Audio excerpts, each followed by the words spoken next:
Kudus datang.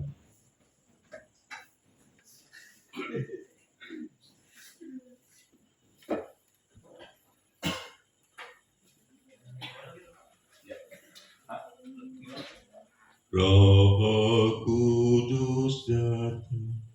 Roh Kudus turun. Roh Kudus turun.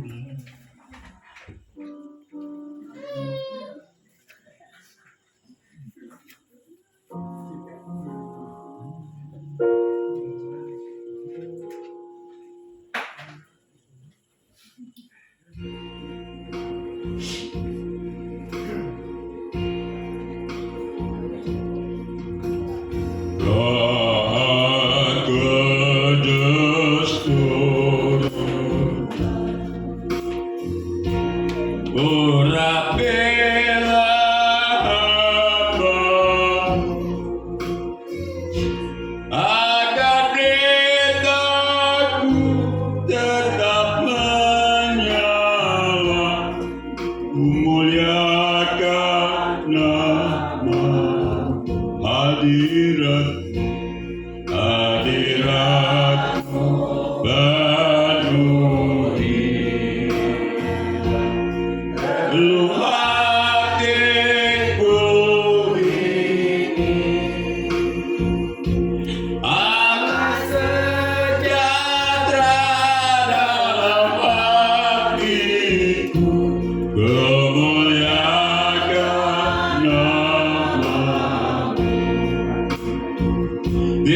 Tuhan?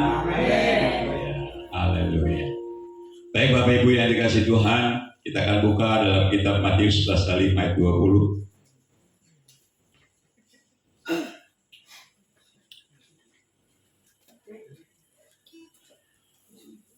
Sudah ketemu? Satu ayat ya, ada di depan. Ya, ini terjemahan Mama. Ya, kita baca aja di depan. Ya, 1, 2, 3. Karena aku berkata kepadamu, jika tiada kebenaranmu terlebih daripada kebenaran segala ahli Taurat dan orang Farisi, kali-kali tiada dapat masuk ke dalam kerajaan surga. Amin. Bapak Ibu yang dikasih Tuhan, ya, semua orang ingin masuk surga. Ya, orang jahat sekalipun pengen masuk surga. Ya, saking ada orang yang nggak mau masuk surga, tahu nggak? Tanggal 25 hari mualaf sedunia. Itu saking orang tidak ingin masuk surga. Padahal sebenarnya tanggal 25 adalah hari kelahiran juru selamat umat manusia. Amin. Jadi itu yang harus dirayakan, ya, diberitakan sehingga banyak orang boleh percaya. Tapi belakangan ini saya lihat sungguh hal yang luar biasa. Kenapa saya bilang begitu?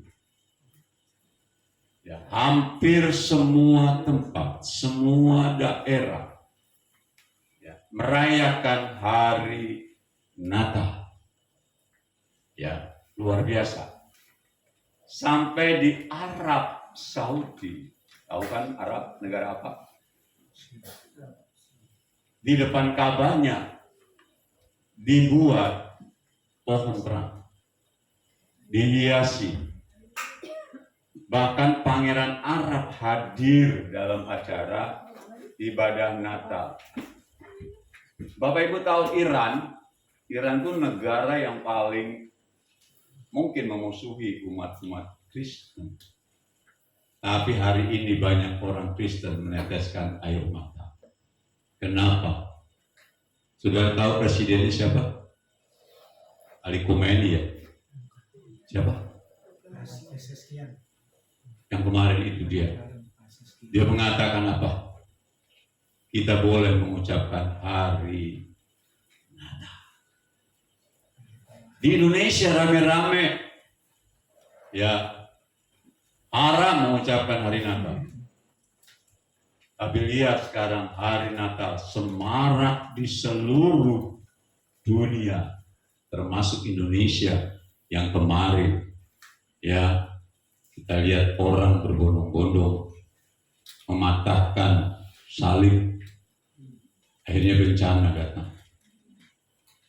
Jangan kita menghina Kristus, jangan kita menghina Yesus. Hargai dia dengan sungguh-sungguh, hormati dia, muliakan dia. Mau Bapak Ibu? Amin. Nah, bukti bahwa kita memuliakan nama dia. Hari ini saya mau uraikan. Sudahkah kita memuliakan namanya? Ya, saya tidak ambil tema Natal untuk keluarga.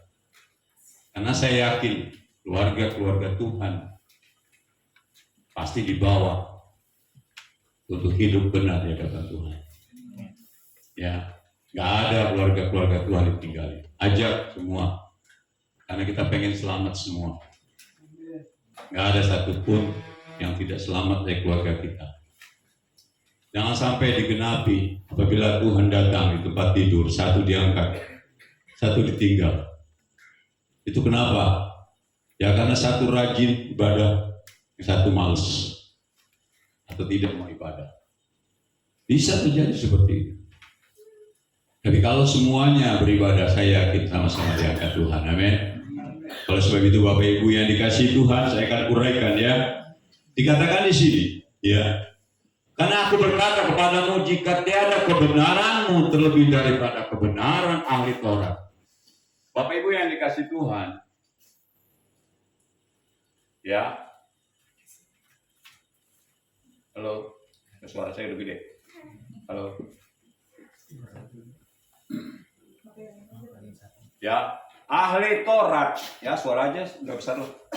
Ahli Taurat itu kan orang yang taat pada Taurat. Ya, orang yang taat sama Taurat. Kenapa dikatakan bahwa kita harus lebih dari ahli Taurat? Sedangkan orang awam seperti kita kan baca Alkitab aja kadang-kadang masih jarang.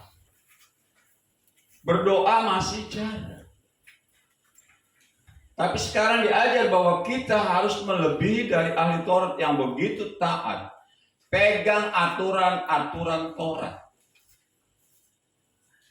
Kenapa kita harus melebihinya? Ya, saya akan uraikan dari yang pertama, Bapak Ibu yang dikasih Tuhan.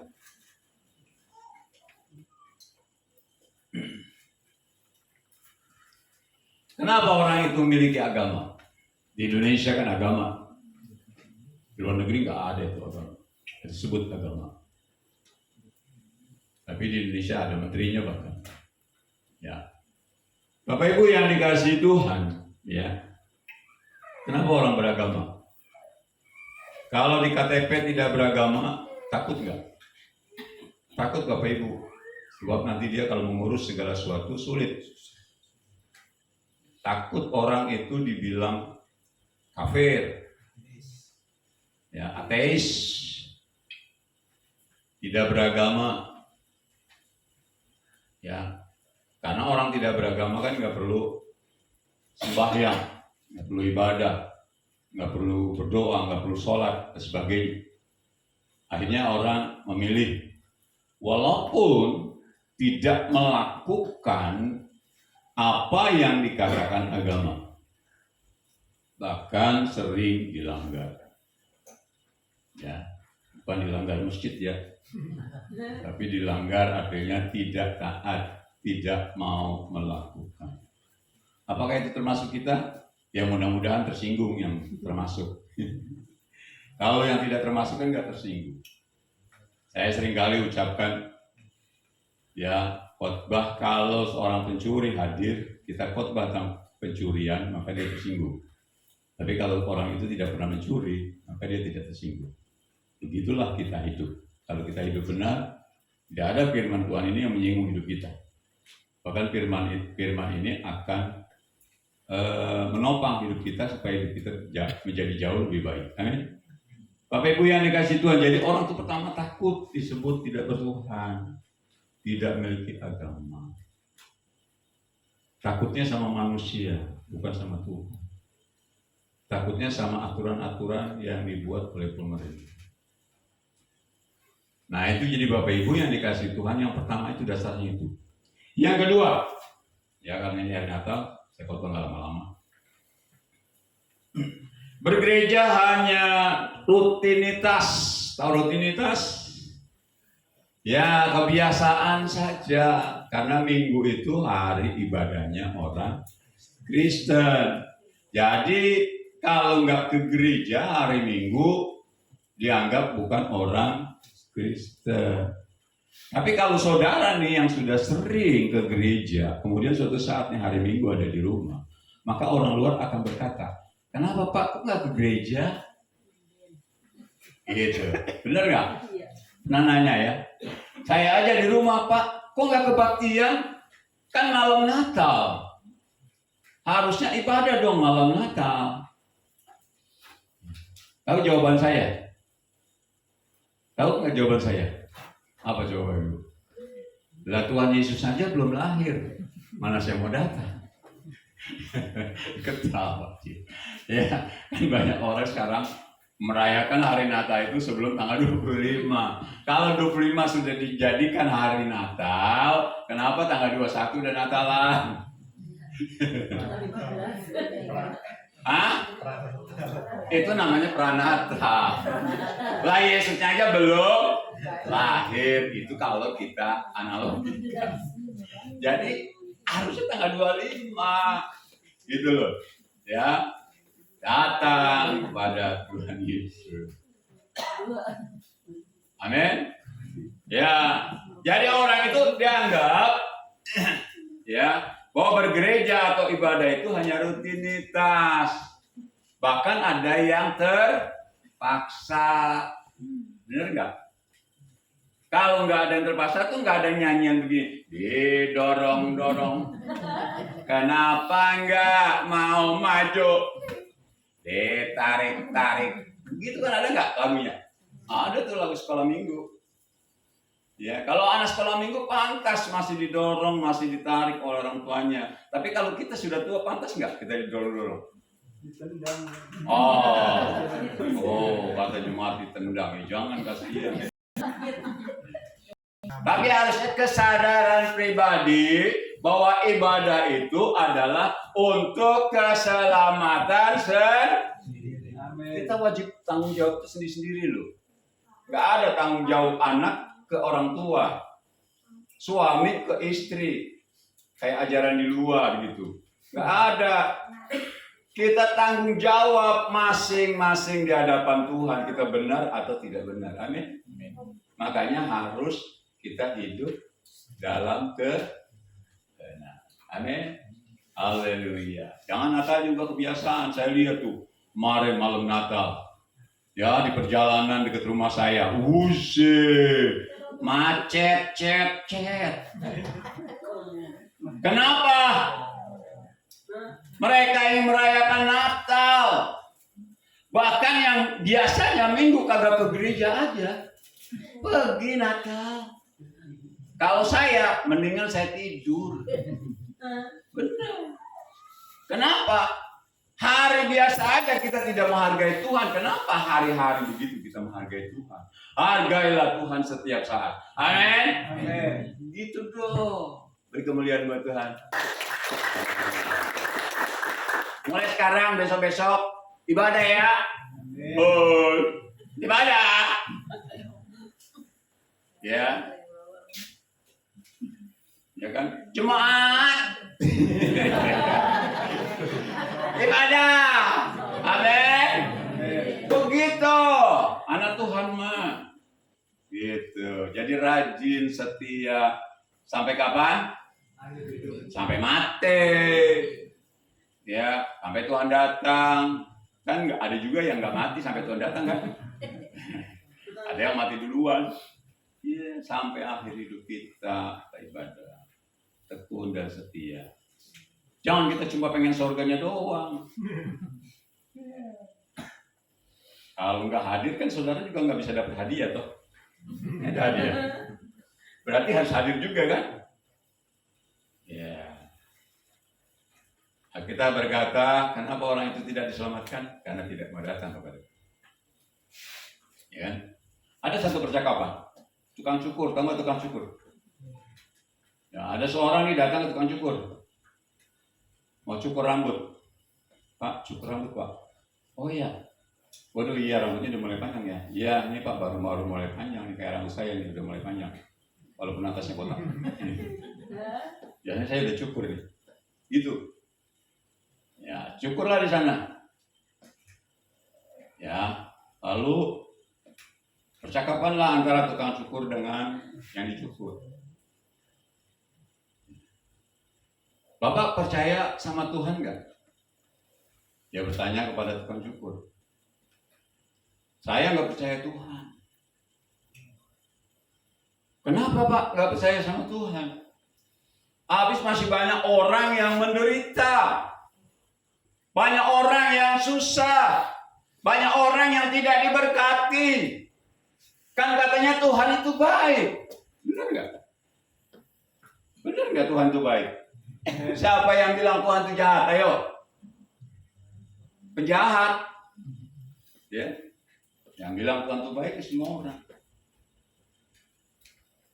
Kenapa Pak nggak percaya? Ya habis itu seperti itu. Nah kalau Bapak ini yang lagi dicukur gimana? Percaya nggak sama Tuhan? Saya percaya Pak.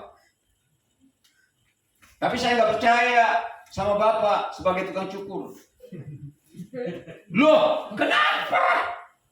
Saya kan bisa mencukur. Ya. Rambut yang panjang bisa saya buat pendek. Bahkan botak. Ya, ada yang botak di belakang tuh. Kenapa itu? Gara-gara tukang cukur. Jadi Bapak Ibu yang dikasihi Tuhan, dia bertanya begitu. Lah kenapa kamu gak percaya sama tukang cukur? Saya ini tukang cukur.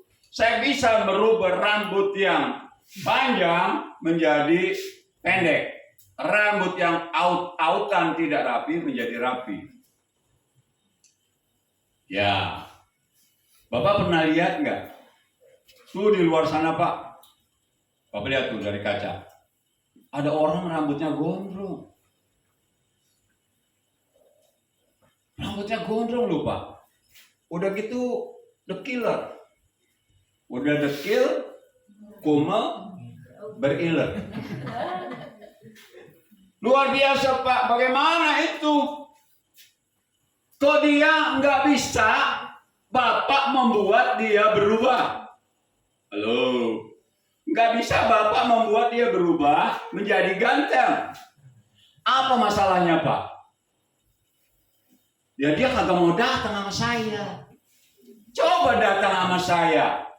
Saya buat rapi. Saya buat ganteng. Karena tukang cukur bisa menyulap orang yang tadinya kurang ganteng jadi ganteng gara-gara rambutnya. Jadi bisa Bapak Ibu. Nah kalau begitu, kenapa orang masih menderita di dunia ini?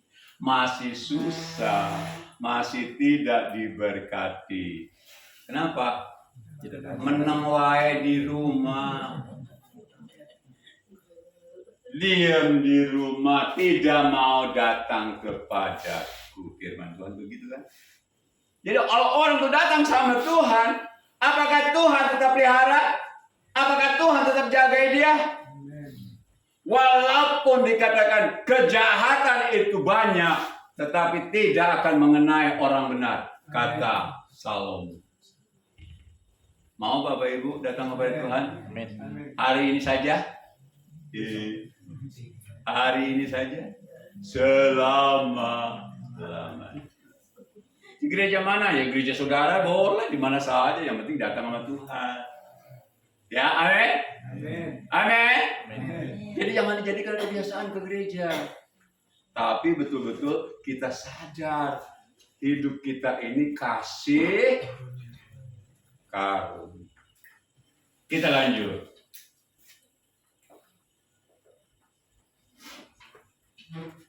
Yang Tuhan kehendaki kalau orang bergereja itu adalah adanya perubahan hidup.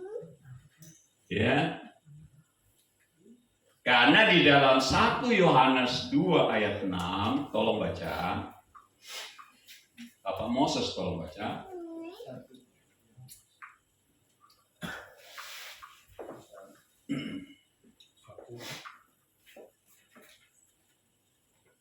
Ya. 1 Yohanes 2 ayat 6 di belakang. 1 Yohanes 2 Ayat ayat 6. 6 demikian firman Tuhan. Barang siapa mengatakan bahwa ia ada di dalam dia, ia wajib hidup sama seperti Kristus telah hidup. Iya, tahu nggak Kristus hidup itu apa? Tidak pernah berbuat dosa. Amin. Ada gereja ya bikin KKR. Apakah Yesus berdosa? Nggak ngerti apa? Nggak baca firman apa?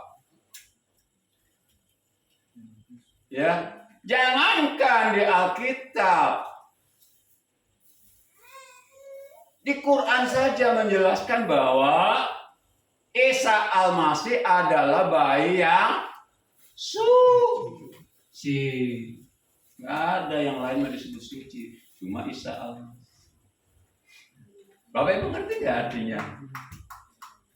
Yesus tidak berdosa, makanya setiap orang yang mau mengikut dia harus melakukan kebenaran seperti yang saya pernah jelaskan minggu lalu, ya, bahwa kita perlu belajar kebenaran supaya dosa kita itu semakin hilang. Kan kemarin saya sudah ajarin 3 hal untuk menebus dosa. Apa coba? Pengorbanan Yesus disalib, firman Allah, dan Roh Kudus. Ya, jadi kalau kita ke gereja, kita dengar firman Allah, nah kita diajari yang baik, diajari yang benar, maka karakter kita menjadi berubah. Ya kan? Berubah nggak? Berubah. Dia megaloman aja pengen berubah. Saudara nggak mau berubah? Kita harus berubah hari lepas hari. Sampai rembang tengah hari. Artinya apa? Sampai sempurna. Hendaklah kamu kudus sebagaimana aku kudus. Kalau Bapak Ibu nggak bisa kudus, nggak sampai kudus, nggak masuk surga. Makanya bertahap kerjakan firman Tuhan sampai kita layak di hadapan Tuhan. Amin. Semua orang, dari termasuk saya, kita semua, karena kita wajib mempertanggungjawabkan. Kita lanjut.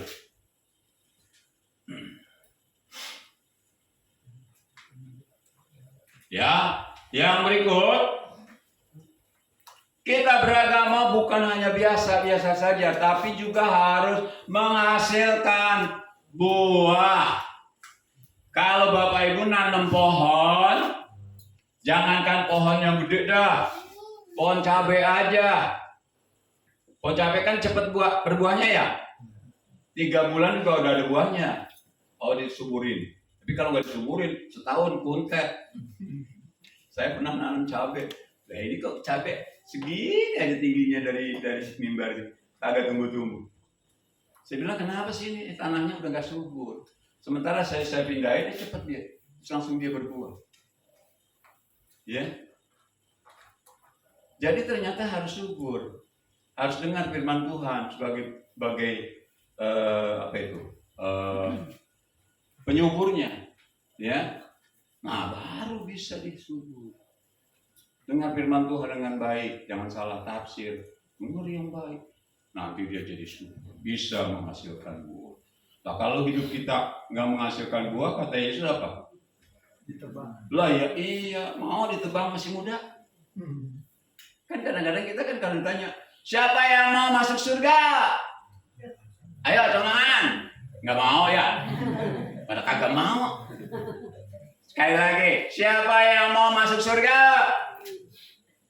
Amin. Turunkan. Pertanyaan kedua, siapa yang mau masuk surga sekarang?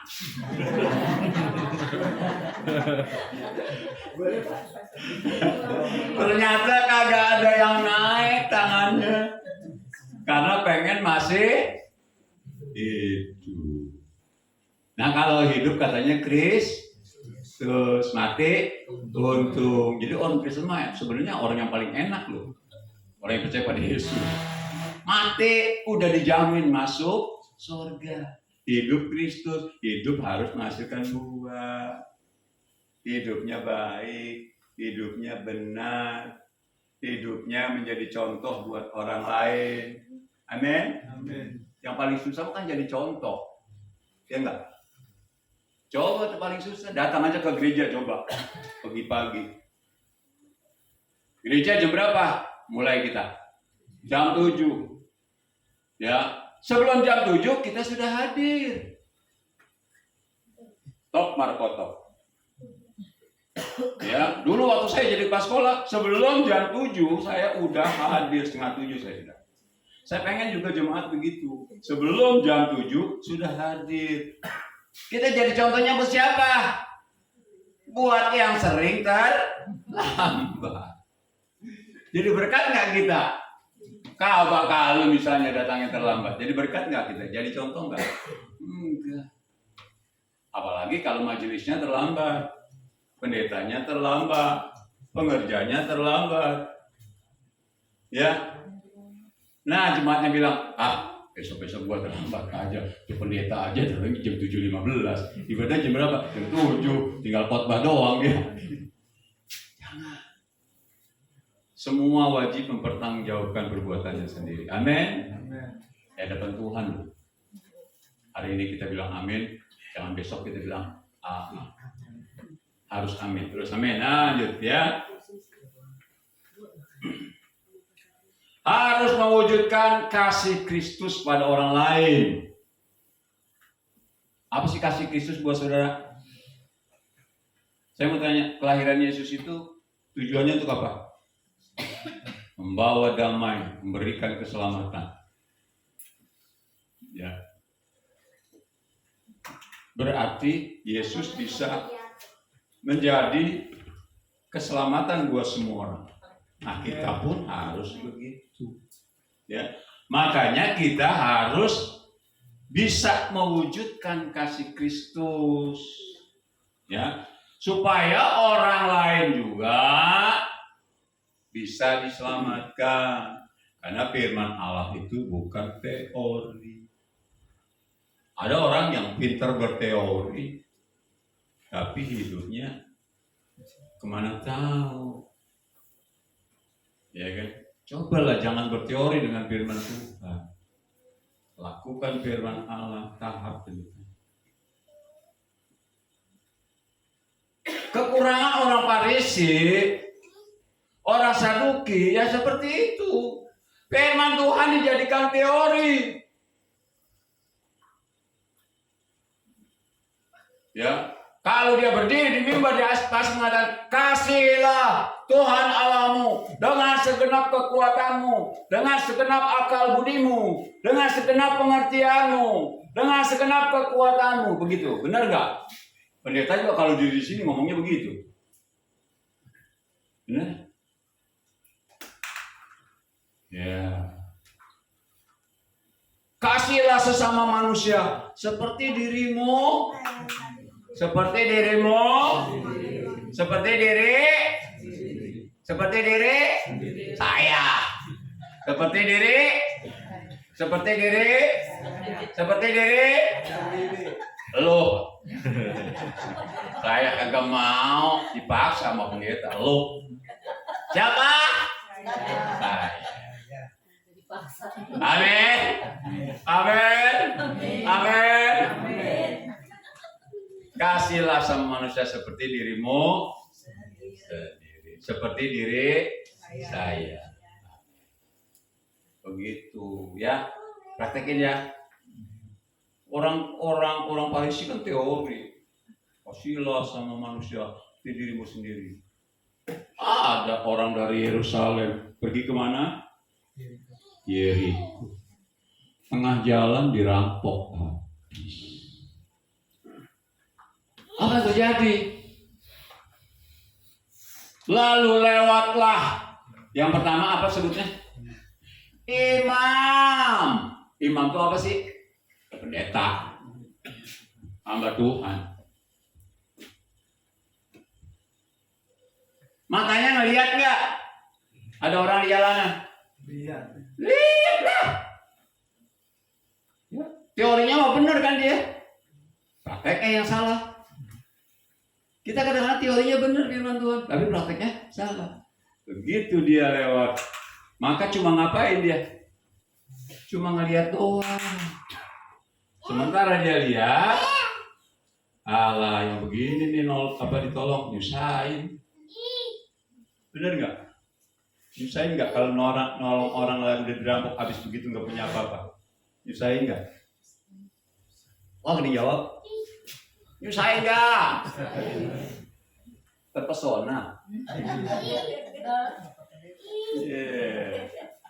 Ya, ternyata dia mungkin waduh, nyusahin. Ntar harus dibawa ke dokter. Ya kan? Udah dibawa ke dokter ngapain? Bayar. Nyusahin kan? Nyusah.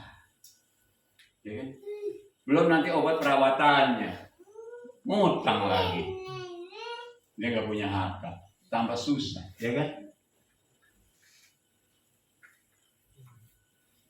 Lalu dia bilang, ya udahlah, saya lewat aja. Bodoh amat. Firman Tuhan teori-teori dah. Yang kedua, siapa? Siapa yang lewat yang kedua? Abu Ser. Siapa? Ada yang ingat? Kagak ada yang ingat segini orang banyak. Nah, kalau sekarang mah majelis, ya, ahli Taurat, pengerja-pengerja lewat, dicuek baik, ya, sama ternyata. Berarti sebenarnya tidak boleh seperti itu. Kemudian lewatlah orang Abu Jubutet, orang Samaria lewat. Orang Samaria orang yang beribadah kepada Tuhan dengan tekun dan setia kayak orang Parisi sama orang pelayan-pelayan Tuhan yang lain, betul nggak? Kagak. Bahkan dia hanya kadang-kadang disebut sebagai penganut. Ya, karena orang Samaria juga sebenarnya keturunan orang Yahudi, cuma campuran. Ya. Nah, pada saat dia lihat, tergeraklah hatinya. Hebat kan? Hebat kan? Lalu diapain? Ditolong. Ditaruh di mana? Di atas keledainya. Dia bawa, kalau sekarang mobil Mercy-nya, Alphard-nya dia bawa. Ya, dibawa kemana? Ke rumah. Ya, untuk apa? Diobati. Sampai di sana apa yang dia catat dalam Alkitab? Maka seluruh biayanya ditanggung. Lalu Yesus bertanya, siapa yang disebut mengasihi manusia? Kalau saudara ada cerita ini terjadi pada saudara, saudara tersinggung nggak? Kalau kita nggak melakukan, kalau kita nggak melakukan kita tersinggung, betul? Makanya lakukanlah mulai hari ini. Pedulilah terhadap orang lain, amin. Amin. Amin. Peduli, ya. Bapak Ibu peduli nggak pendetanya? Agak kan? Agak peduli. Ya peduli, doain saya. Ya kan? Peduli nggak?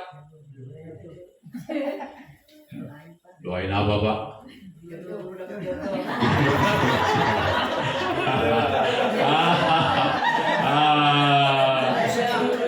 Ya, pendetanya udah tinggal sendiri, sepeda berjodoh. Efek itu mah modus. Enggak apa-apa, amin. Ya, jadi Bapak Ibu doain. Bukan hanya soal jodoh mau dua, ya, tetap setia melayani Tuhan, siapa? Tetap menjadi berkat, diberikan hikmat, diberikan pengertian, begitu, amin. Itu nomor satu, mas nomor dua duluan. Oke, ya Bapak Ibu yang dikasih Tuhan, kita saling mendoakan satu sama lain. Mau? Lanjut dikit lagi. Apa kebenarannya yang harus unggul? Ya, kita harus belajar praktek, bukan lagi teori, ya. Dan jangan gunakan firman Tuhan untuk menghakimi. Begitu pendeta ngomong soal males, maka yang rajin ini gosip dah. No, lihat no. Kena nih firman Tuhan buat dia tuh. Buat gue sih ora.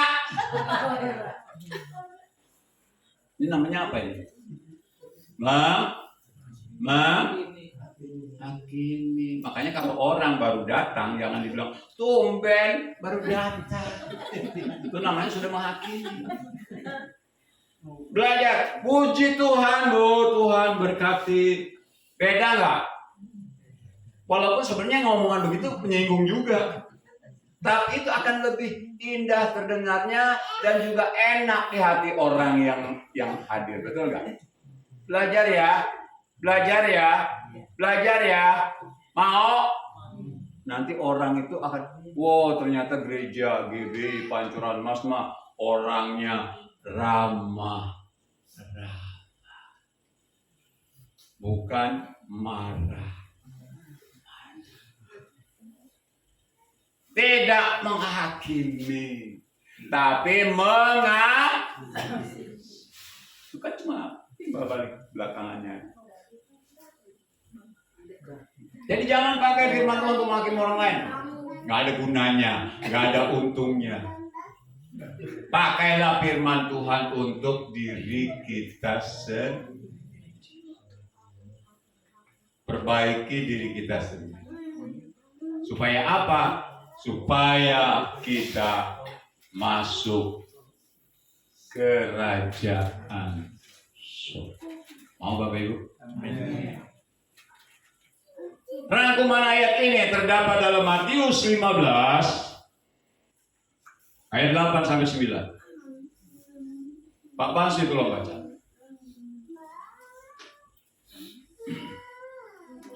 Matius 15 Ayat 8 sampai 9.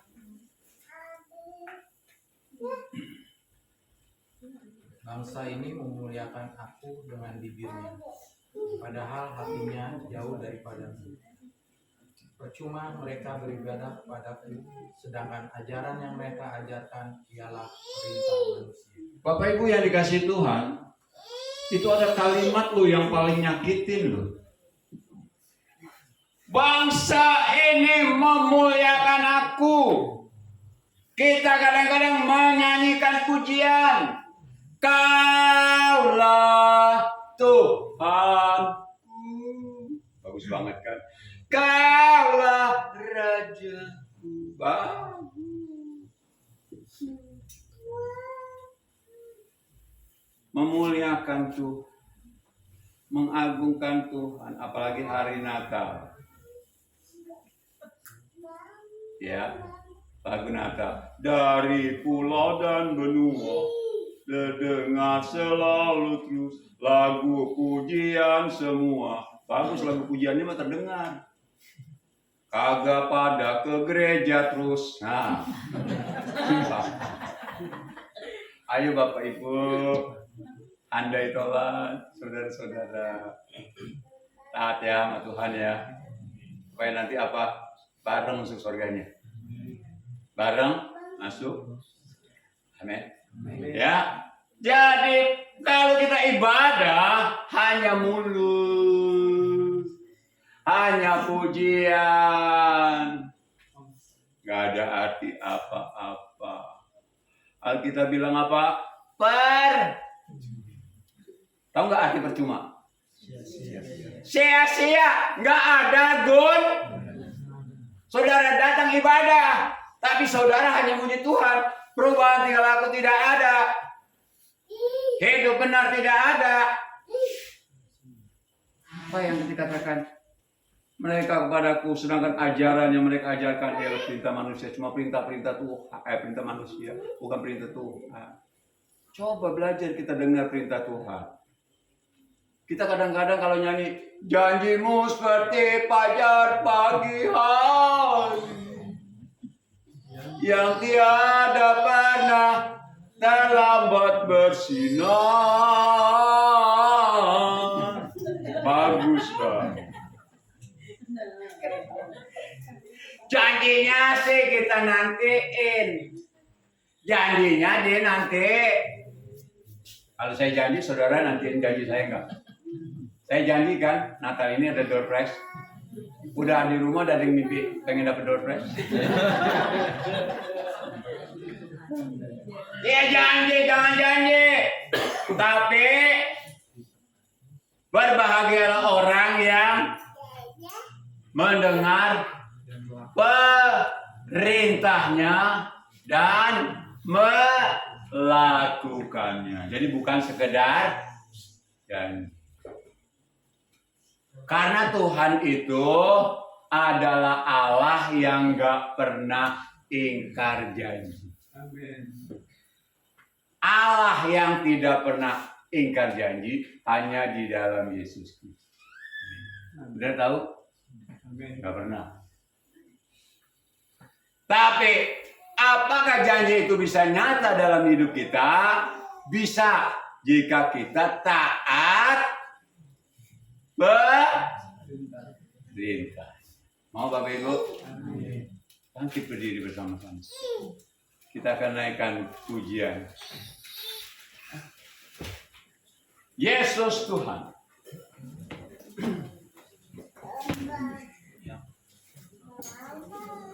Sujud di depan tahta.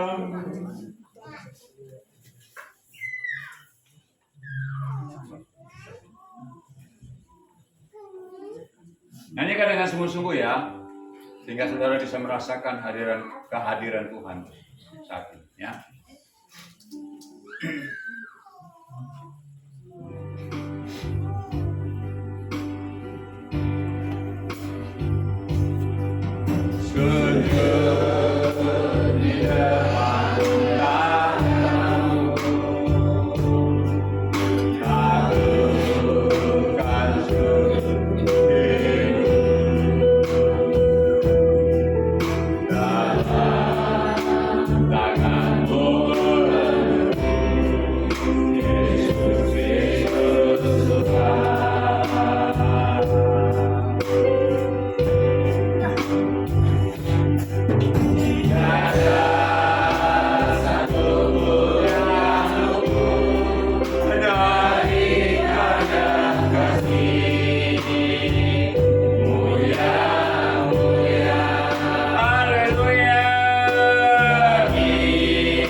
Mau Bapak Ibu jiwanya begitu. Amin. Jadi bukan cuma mulutnya, tapi seluruh tubuh, roh, jiwa kita untuk pelayanan nama kita. Amin. Saya yakin Tuhan memberkati, Tuhan memurahkan. Mau Bapak Ibu semua, Tuhan hadir tengah-tengah kita. Amin. Haleluya. Ku pandang ke Imam besar agung. Haleluya. Salam pemilik. Katakan dengan sungguh-sungguh.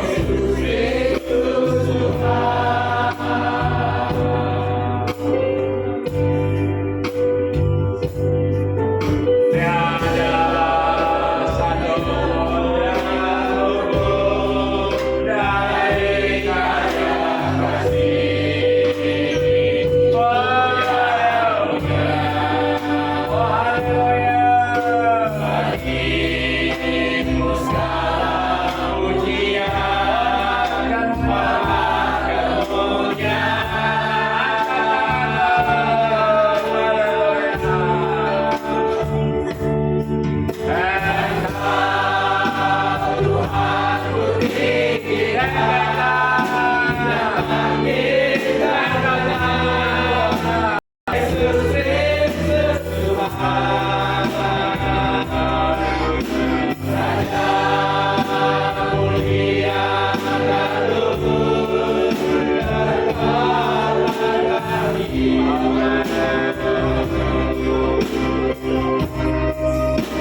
Sama-sama.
Engkau mengajar kami Tuhan untuk taat akan perintah-Mu dimanapun kami berada Tuhan, agar ibadah kami lebih unggul daripada ahli Taurat.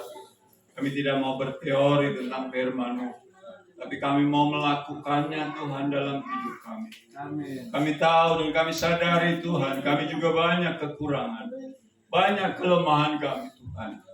Hari ini ampunilah kami. Ajarlah kami Tuhan untuk taat pada kebenaran firman-Mu. Engkau sendiri adalah kebenaran itu. Engkau sendiri adalah firman itu. Oleh sebab itu Bapak Surgawi, bilang Kau jamah kami secara pribadi, semua tidak terkecuali, besar, kecil, tua, muda, supaya kami boleh mengerti kehendak-Mu. Dan sisa hidup kami boleh membawa kemuliaan nama-Mu. Amin. Dan kami layak Tuhan untuk masuk kerajaan surga yang kekal. Terima kasih Bapa. Pujilah nama-Mu kekal sampai selama-lamanya. Katakan sama-sama, amin. Amin.